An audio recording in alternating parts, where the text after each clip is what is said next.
जनताले बुझ्नुपर्ने आवश्यकता छ। सम्माननीय प्रधानमन्त्रीज्यूले संसदमै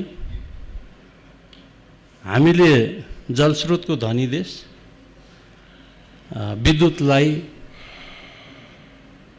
आन्तरिक खपत आत्मनिर्भर गर्दै आय आर्जनको मुख्य रूप बनाउन सक्छौं भन्ने विश्वासका साथ अहिले अबका 10 वर्षको लक्ष्य तय गरेका छ।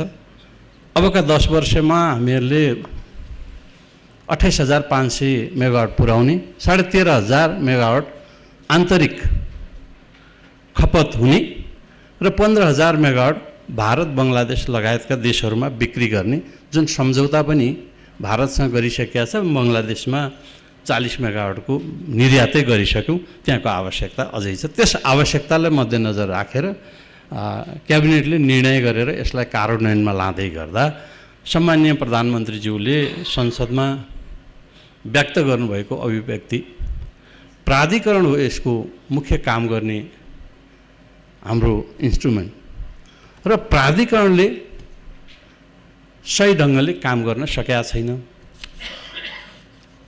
र यहाँ एकातिर नोक्सानी छ, अर्कातिर नाफा भनिया छ। यसको तथ्य के हो?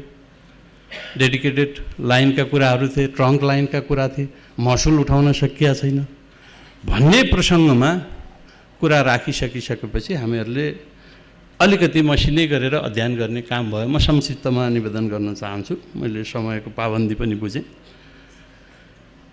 अहिले म निवेदन गर्न चाहन्छु, हामी खालि 7.5 महिना जति भयो सरकारमा बसेको, जनताका निराशाका कुरा गऱ्यौँ। मान्यज्यूहरू आफैले प्रश्न गर्नुभयो, आफैले उत्तर पनि दिनुभएको छ।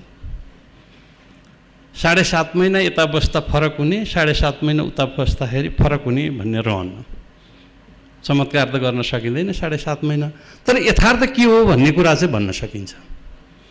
यथार्थ कुरा चाहिँ आत्मसात गर्नुपर्छ र यथार्थ हामी सबैले भनिदियौँ भने जनताले पनि त्यही बुझ्ने हो। त्यसो भयो भने यो निराशा भनिएको, आलोचना भएका कुराहरू चाहिँ हामीहरूले सुनिरहनु पर्दैन भन्ने म विश्वास राख्न चाहन्छु। विद्युत प्राधिकरणमा अस्ति भर्खरै म एकजना मान्यज्यूको नामै पनि कोड गर्न फरक पर्दैन भन्ने मलाई लाग्छ। प्रतिपक्षमा हुनुहुन्छ अहिले मान्य अमरनाथ मोदी। केही महिना अगाडि सरकारमा रहँदै विद्युत प्राधिकरणका एमडी सबभन्दा भ्रष्ट हुन् भन्नुभयो। अस्ति भर्खरै संसदमै के भन्यो? यो रेकर्डको कुरा, उहाँको कुरा है, यो मेरो कुरा होइन। उहाँ आफै के भन्दै हुनुहुन्छ? अब उज्यालोको नायक भन्न थाल्नुभयो। यस्तै थुप्रै प्रश्नहरू सुनिसकेपछि, उत्तरहरू सुनिसकेपछि मैले यसमा अध्ययन गर्दा के पाएको भने, पाएको कुरा मात्रै निवेदन गर्न खोजेको मैले। खालि हामीसँग 3500 मेगावाट विद्युत छ। बर्खायाममा 1000 मेगावाटको हाराहारीमा, हिउँदमा 1000 मेगावाटको हाराहारीमा आउँछ। 3500 मेगावाट विद्युत हुँदा पनि हामीले उद्योग धन्दाहरूलाई राम्ररी रातिको विद्युत दिन सकिराखेको अवस्था छैन।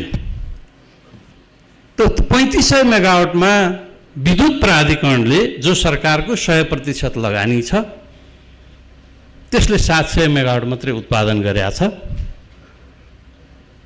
त 2800 मेगावाट निजी क्षेत्रले उत्पादन गरेका छ। अहिले हामीलाई बत्ती पुगेको छैन, लोड सेडिङ छ। हिजो पनि थियो, आज पनि छ। हामीले लोड सेडिङ छैन भनेर घोषणा गर्दै गर्दा पनि लोड सेडिङ थियो, छ। म दाबीका साथ भन्न सक्छु। खालि के गरिएको थियो भने घरमा बत्ती दिने काम गरिएको थियो, उद्योग धन्दातिर कटौती गरिएको थियो। आज पनि त्यही छ। अहिले भर्खरै म यहाँ बसेर कुरा गर्दै गर्दा 830 मेगावाट विद्युत भारतबाट आयात भइराखेको छ। अहिले भर्खरै हामीसँग पुग नपुग 1000 मेगावाट विद्युत छ। अहिले साँझमा अब लोड सेडिङ घरमै पनि हुने अवस्था छ। त्यसो भएको कारणले एउटा निजी क्षेत्र, एउटा भारतबाट आयात गरेको, र यसले गर्दा हाम्रो केही लोड सेडिङ हट्या जस्तो अनुभूति भएको छ। त्यस कारणले उज्यालोको नायक भने उहाँ होइन है, बरु यो धन्यवाद भारत सरकारलाई दिउँ, निजी क्षेत्रलाई दिउँ, जसले उत्पादन गरेछ, जसले हाम्रो आवश्यकता परिपूर्ति गरिदिएछ, त्यता गरौँ न भन्ने निवेदन गर्न मात्रै चाहेको यो यथार्थ हो। र अहिले यहाँको आम्दानी एकदम नाफाजनक छ, यति अर्ब चाहिँ आम्दानी छ भनेर दाबी गरिराखेको कुरा, म बोर्डकै अध्यक्ष भएका कारणले यहाँ डिडिए गरौँ न त के हो त?